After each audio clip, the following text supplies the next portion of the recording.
Hello, ballers, and welcome to week 7 of the NBA season. We have had some pretty big shakeups in the standings happen since I last made a video, and we're gonna look at kind of last week and talk a little bit about the past couple weeks. I've been a little busy on my lunch breaks, mainly because of the people I work with having stuff going on during their lunch and giving me a short lunch, and then it's kind of broke up into two 30-minute sections and I don't get time to do it. And yeah, so so last week we had the Beecher Creatures taking on Daniel and freaking the sheets. The Beecher Creatures fell in this one to Daniel. Daniel just had a little bit more firepower this week, and honestly, I was super inefficient last week. I think I was the least efficient manager, and it cost me. I could have been the highest scoring, but of course I shit the bed, so that happens. And then we actually saw the Louisville Lumberjacks take down Clarence Falls, and you just gotta believe. The Lumberjacks moved to 3-3 on the year. That was a big win for them last week. And hey, maybe this scoring system isn't so bad, Murph. I am throwing shots. So then we saw Watts take down Austin and scuff Jordans. Watts had another great week. He moves to 5-1. Top of the standings, the highest point scorer in the league, and he might be the new wagon. He has showed himself as one of the best fantasy managers in the league, being efficient, and also with his roster moves, he has been very good, making the right moves at the right time. And then we saw Sleepy Jaw and Parker Lutz fall to the Arlington Taxpayers and Marsh. Marsh moves to 4-2, while Sleepy Jaw goes to 1-5. And then we have the upset. Well, if you looked on Sunday night, this is an upset. Clayton Wolf takes down the Flagrant Fowlers. And if I remember right, the Flagrant Fowlers were running their mouth last week of why they were at 4 and below K. Wolfie. Well, this is why. He falls short by 1 point, and the cat's got his tongue. And Clayton beats him 315.4 to 314.6, less than a point separating them. And we see Clayton Wolf move to 5-1, and the Flagrant Fowlers fall to 4-2. Your standings are shaping up. We have Watts Gucci at 1. He is 5-1, and he has 2,265 points scored. And then we see Clayton Wolf coming in. He is at 2 at 5-1 as well. Arlington Taxpayers are 3 at 4-2, and then the Flagrant Fowlers are 4. Freaking the Sheets and Daniel are 5. The Louisville Lumberjacks move up to 6. Scuff Jordans falls to 7. Sleepy Jaw is at 8. Clarence Falls falls to 9. And the Beecher Creatures are last place with the least amount of points scored, but also the most amount of points scored against them. So, no luck has gone the Beecher Creatures' way to at least squeak out a win or two. But, so I'll get into also, the highest scoring team last week was Watts Gucci, and he had 380.6 points, and the Beecher Creatures, myself, was the lowest scoring team last week with 276.5. The most efficient manager last week was Scuff Jordans, but he did fall and lose. So that, to me, is kind of a red flag when you are efficient, yet you still lose, and you still didn't put up that many points. His max points was 337.3, and he put up 314.3. Kind of tough to swallow, but I mean, it could just be a bad week for his guys, but he's starting to look more like that team that I said he was in week 1. But now that I say that, he'll probably come out next week and drop 400 on somebody. So the least efficient manager was me. I had a max points of 413 points, and I managed just a little more than half of that at 276.5. That is a tough way to lose, especially when the guy you went up against didn't really score that many points. And then we had the highest points in a loss. A little bad luck here for Sleepy Jaw and Parker Lutz, but Murph gets it done over him. Parker Lutz puts up 345.2 and loses in that one. And then we've seen the lowest points in a win. Some call this the luckiest man of the week, that being Daniel. He put up 312.2 and beat myself. So great job to those who, well, just great job.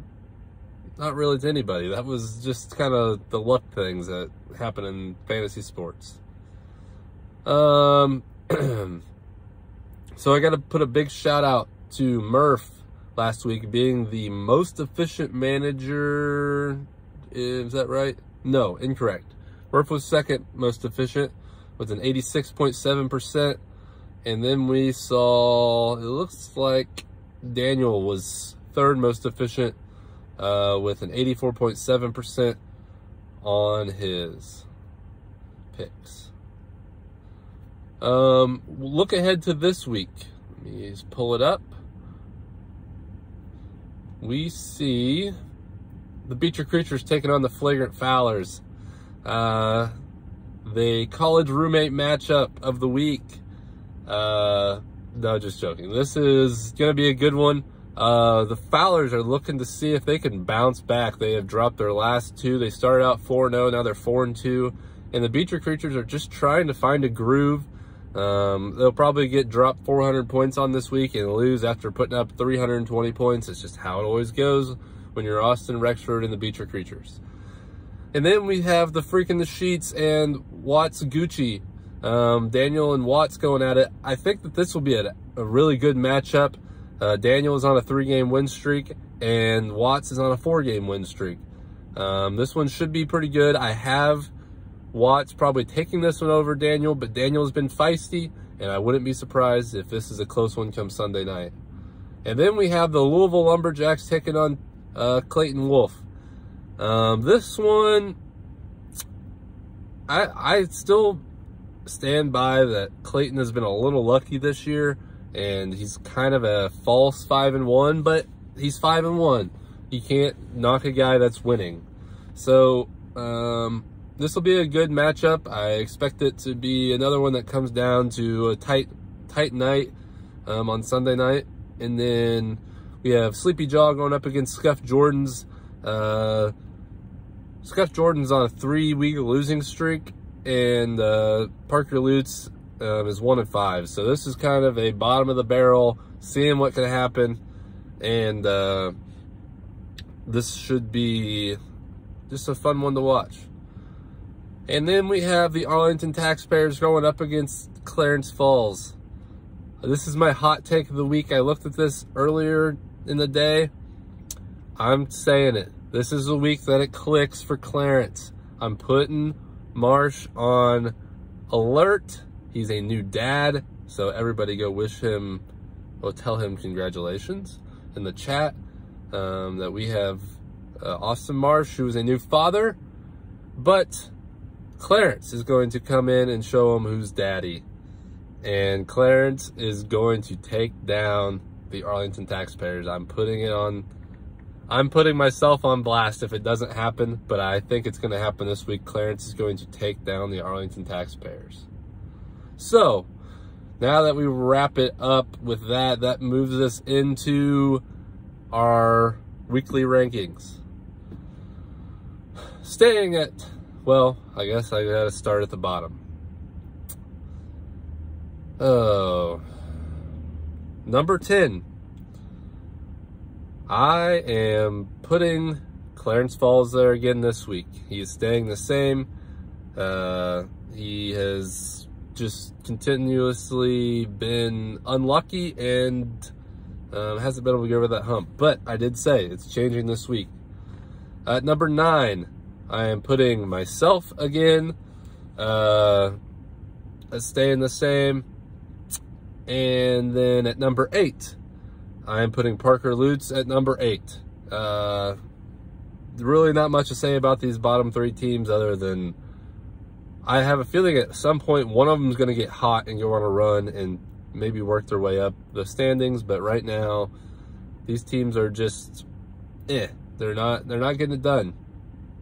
So then that moves me to number 7, and I am moving down Austin and Scuff Jordans. He's on this tough losing streak, and I don't know if it necessarily turns around this week, but he has not performed well as of late, yet he is still better than the bottom 3 teams. So he is moving down 1 position to number 7. Moving up 1 position is They Call Me Murph, and Murph. He's moving up to number 6.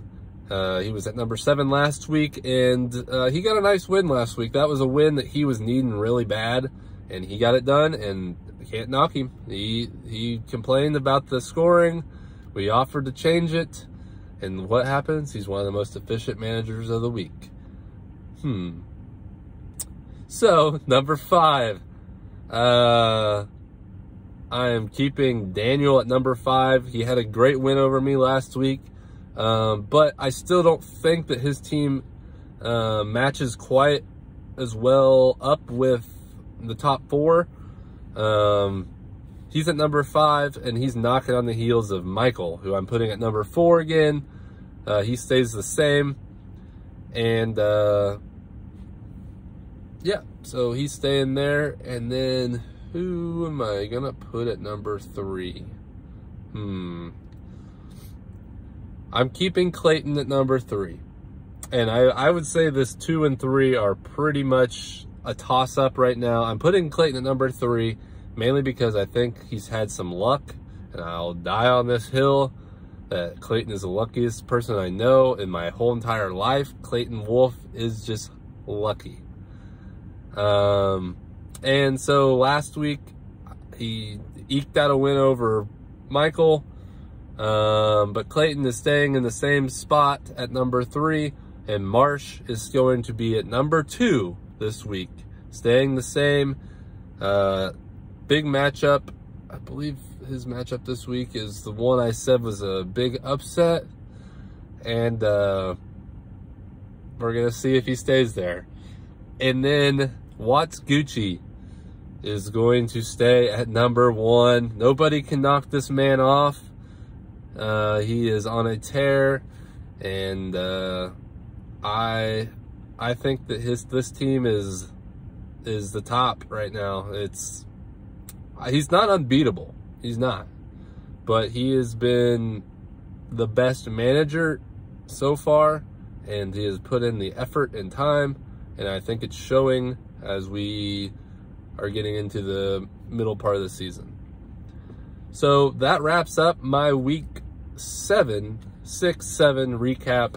Looking forward to talking to you guys in the chat, and we're just going to see where this week leads us. I said it. I think there's going to be some upsets this week and some shakeups. It was a pretty steady week last week. No big shakeups besides just really the 6 and 7 spot flipping. But I think that might change this week. So let's have a good one, and I'll see you guys next week.